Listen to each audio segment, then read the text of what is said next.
சொந்தங்களுக்கு வணக்கம். நான் உங்கள் தெய்வமணி. இன்றைக்கி லஞ்சுக்கு வந்து தேங்காய் சாதமும் கருணக்கிழங்கு ஃப்ரையும் தான் அனுப்புகிறேன். இது நம்ம கேட்டிருந்தாங்க, தேங்காய் சாதம் எப்படி செய்யணும்னு சொல்லிட்டு கமெண்ட்டில் கேட்டிருந்தாங்க. தேங்காய் பால் சாதம் வேறு, தேங்காய் சாதம் வேறு. இப்போ தேங்காய் சாதம் தான் செய்ய போகிறேன் நான். தேங்காய் பால் சாதம் வேணும்னா கமெண்ட் பண்ணுங்கள், இன்னொரு நாளைக்கு செஞ்சு போடுறேன். ரொம்ப நல்லாயிருக்கும் தேங்காய் சாதம். நம்ம வெரைட்டி ரைஸ்லேயே புளி சாதம், லெமன் சாதத்துக்கு அடுத்து பார்த்திங்கன்னா தேங்காய் சாதம் வரும்.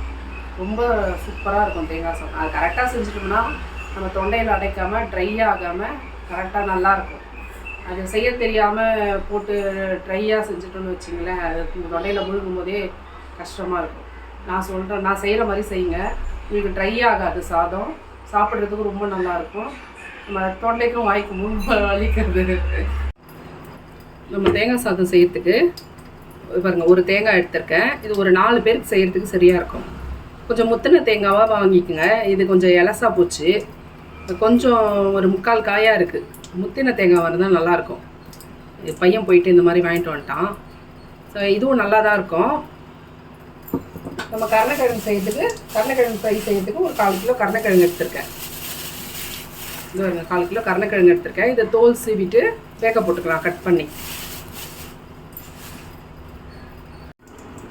நம்ம கருணக்கிழங்கு வறுவலுக்கு வந்து கொஞ்சம் தடியாக கட் பண்ணிங்க கருணக்கிழங்கு. இது பாருங்கள் எப்படி இருக்குது பீஸு.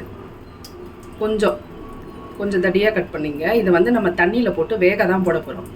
ஒரு 3/4 பாகம் வந்து தண்ணியில் வெந்துடணும். வெந்துட்ட பிறகு தண்ணியை வடிகட்டி அதுக்கப்புறம் நம்ம மிளகாத்தூள் உப்பு போட்டு வறுக்க போகிறோம். மீன் மாதிரி இருக்கும் பாருங்கள், சூப்பராக.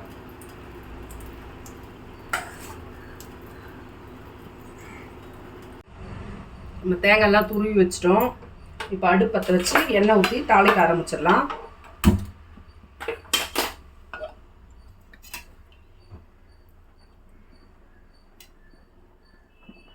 எந்த எண்ணெய் வேணாலும் யூஸ் பண்ணிக்கலாம். இதுக்கு எந்த எண்ணெய் ஊற்றினாலும் நல்லாயிருக்கும்.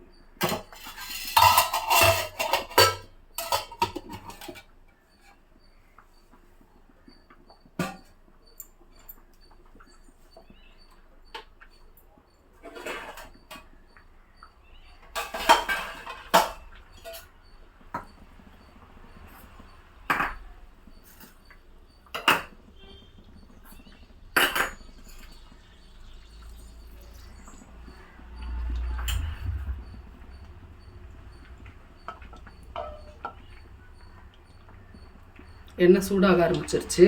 இப்போ நம்ம ஒன்று ஒன்றா போட்டுக்கலாம். ஃபஸ்ட்டு கடுகு போட்டுக்கலாம்.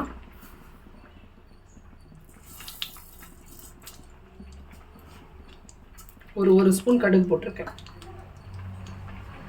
கடுகு பொரிஞ்ச பிறகு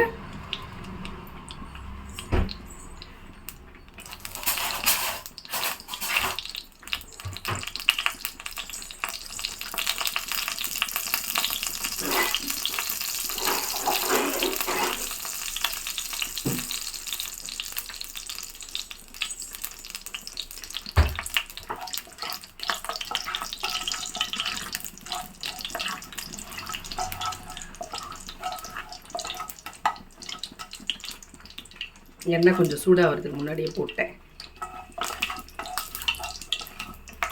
அதனால் கடுகு கொஞ்சம் பொறுமையாக பொரியுது.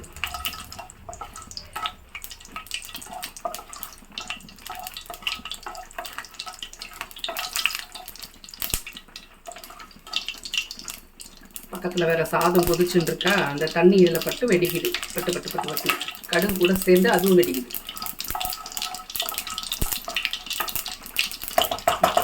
கடுகு பொரியுது.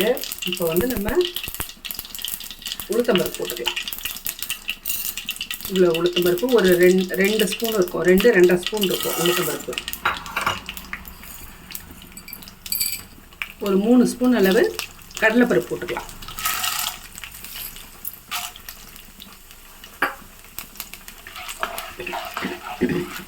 இப்போ வந்து சிம்மில் வச்சுக்கங்க,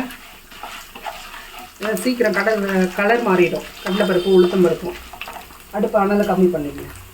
இப்போ வந்து ஒரு 6-7 பல்லு பூண்டு தட்டி வச்சுருக்கேன். இதை பாருங்க, தட்டி வச்சுருக்கேன், உரிச்சு போடல, முழுசாக தட்டி வச்சுருக்கேன். இதையும் கூட போட்டுக்கலாம்.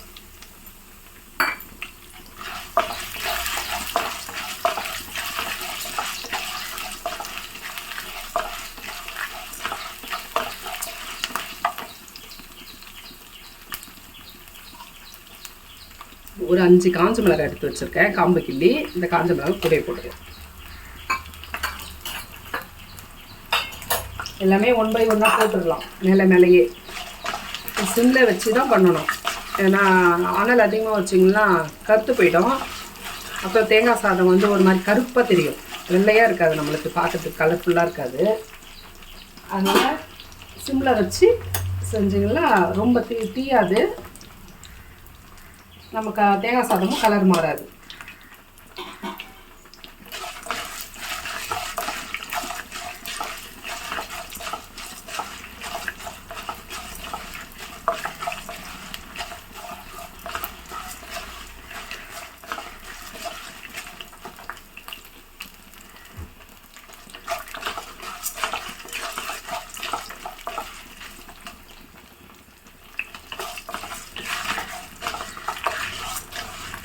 தேங்காய் பொடி சாதம் இருக்குது. தேங்காய் பொடி சாதம் வந்து இன்னொரு நாளைக்கு நான் உங்களுக்கு செஞ்சு போடுறேன் பாருங்கள், செஞ்சு வீடியோ எடுத்து போடுறேன். தேங்காய் பால் சாதமும் இருக்குது, தேங்காய் பொடி சாதமும் இருக்குது. எல்லாமே வேறு வேறு தான்.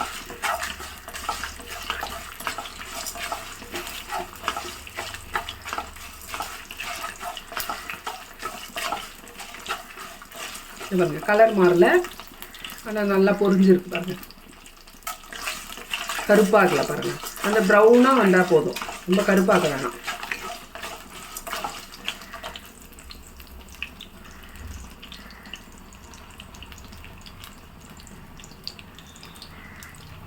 இப்போ வந்து கருவேப்பிலை போட்டுக்கலாம். நம்ம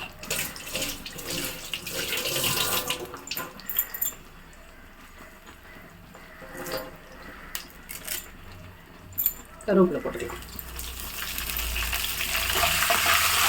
கருவேப்பிலை கலர் மாறக்கூடாது, அதுக்குள்ளே நம்ம தேங்காய் போட்டுக்கலாம். தேங்காய் துருவி வச்சுருக்கல, அதை போட்டுக்கலாம்.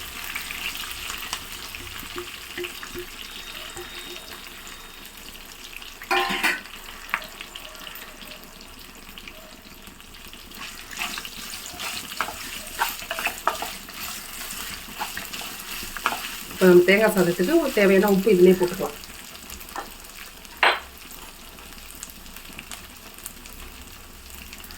பாருங்க, நான் கல் உப்பு தான் போடுறேன். இது கரையாதையான்னு கேட்பீங்க. கண்டிப்பாக கரைஞ்சிரும். எப்படி கரைஞ்சிரும்னு நான் காட்டுறேன் பாருங்க.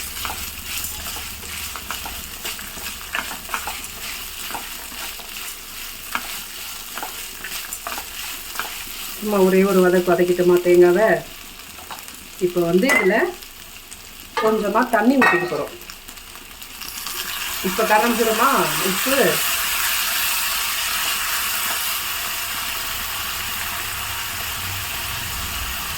அவ்வளோதான். ஒரு கொதி வந்ததும் இதை ஆஃப் பண்ணிடலாம்.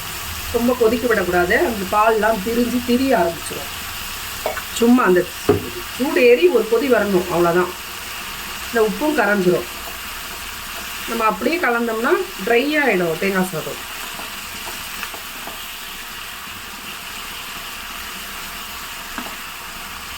இந்த மாதிரி கலந்துங்க வைங்களேன், அப்படியே வறண்டு போன மாதிரி இருக்காது, நல்லாயிருக்கும். ஒரு மாதிரி சொதன்னு தெரியும், நல்லாயிருக்கும்.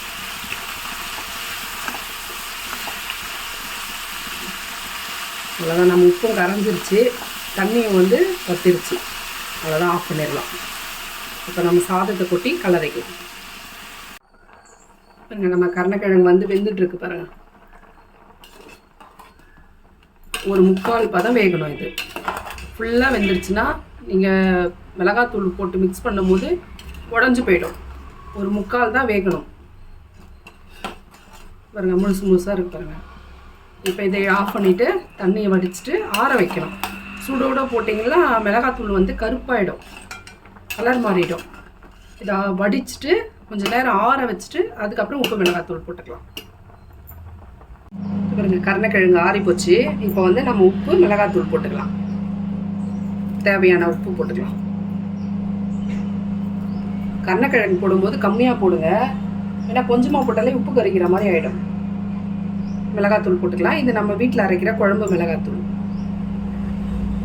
ஃப்ரைக்கு, குழம்புக்கு, தொக்குக்கு எல்லாமே இந்த ஒரு மிளகாத்தூள் தான் யூஸ் பண்ணுவோம் பாருங்கள்.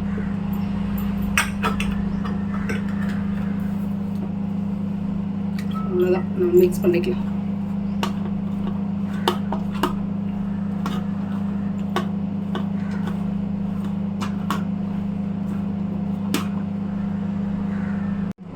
பாருங்கள், நம்ம கருணக்கிழங்கு வறுத்துக்கலாம். நம்ம தான் மசாலா போட்டு வச்சிட்டோம்ல, தோசைக்கல் வச்சு எண்ணெய் ஊற்றிக்கலாம். நீங்கள் கடாயிலையும் ஃப்ரை பண்ணிக்கலாம், தோசைக்கல்லையும் ஃப்ரை பண்ணிக்கலாம். நம்ம இஷ்டம் தான் எதில் வறுக்கணுன்ற முடிவு பண்ணுறது. சமையலை கற்றுக்கிற வரைக்கும் தான் நம்மளுக்கு பயம். கற்றுக்கின பிறகு நம்மளை பார்த்து தான் அது பயப்படணும். நம்ம பாட்டுன்னு ஆல்ட்ரேஷன் பண்ணிட்டு போயிட்டே இருக்கலாம். இந்த மிளகாத்தூள் எப்படி அரைக்கிறதுன்னு கேட்டிருக்காங்க. இப்போதான் அரைச்சேன் நான் வீட்டுக்கு, அதனால் நிறைய இருக்குது. ஒரு மாதத்தில் காலி ஆயிரும். காலி ஆனதும் நான் அரைப்பேன். அப்போ எப்படி அரைக்கிறேன்ட்டு உங்களுக்கு வீடியோ எடுத்து போடுறேன்.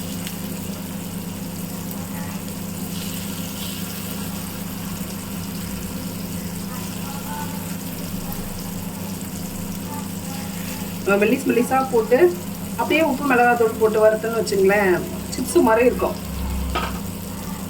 அது வேறு டேஸ்ட்டு, இது வேறு டேஸ்ட்டு.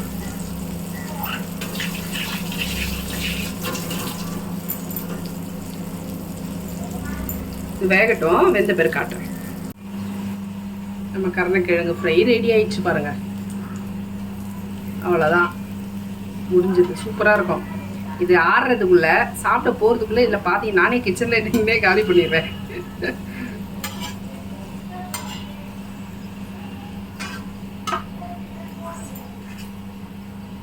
எடுத்துட்டு மீதி இன்னும் கொஞ்சம் இருக்கு, அதையும் போட்டுக்கலாம்.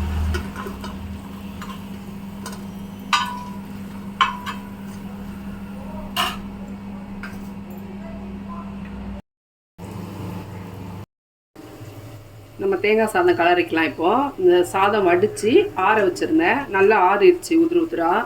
இந்த மாதிரி ஆற வச்சு கலருங்க. இப்போது அடியில் லைட்டாக சூடு இருக்குது.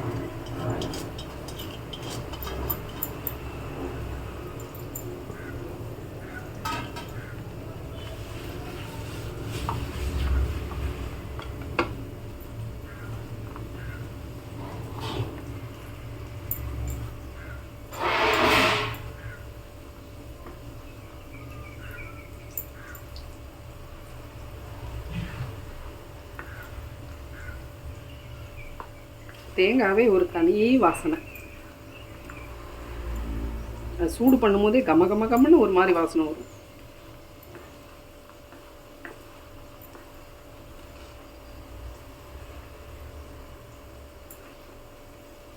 அவ்வளோதான், முடிஞ்சது.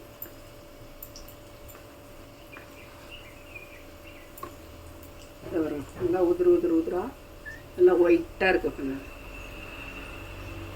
அப்படியே உதிராக இருக்கா, எவ்வளோ வெள்ளையாக இருக்கு பாருங்கள் சாதம். இதை வந்து நம்ம வேக வைக்க நல்லா இந்த பருப்பெல்லாம் ட்ரை பண்ணிட்டோன்னு வைங்களேன், கலர் மாறி போயிடும். அதேமாதிரி தேங்காவை வந்து நல்லா வேக விட்டுட்டாலும் கலர் மாறிடும். இந்த மாதிரி வெள்ளையாகவே இருக்கணும்னா இப்போ நான் செஞ்சேன் பாருங்கள், அதே மாதிரி செஞ்சு பாருங்கள். எப்படி இருந்ததுன்னு கமெண்ட் பண்ணுங்கள், ஷேர் பண்ணுங்கள், சப்ஸ்கிரைப் பண்ணுங்கள். அவ்வளோதான், சூப்பராக ரெடி ஆயிடுச்சு. எல்லோரும் சாப்பிட்றதுக்கு டைம் ஆகிடுச்சு. நாங்களும் போய் சாப்பிட்றோம். நீங்களும் வீட்டில் பண்ணி சாப்பிட்டு பாருங்கள்.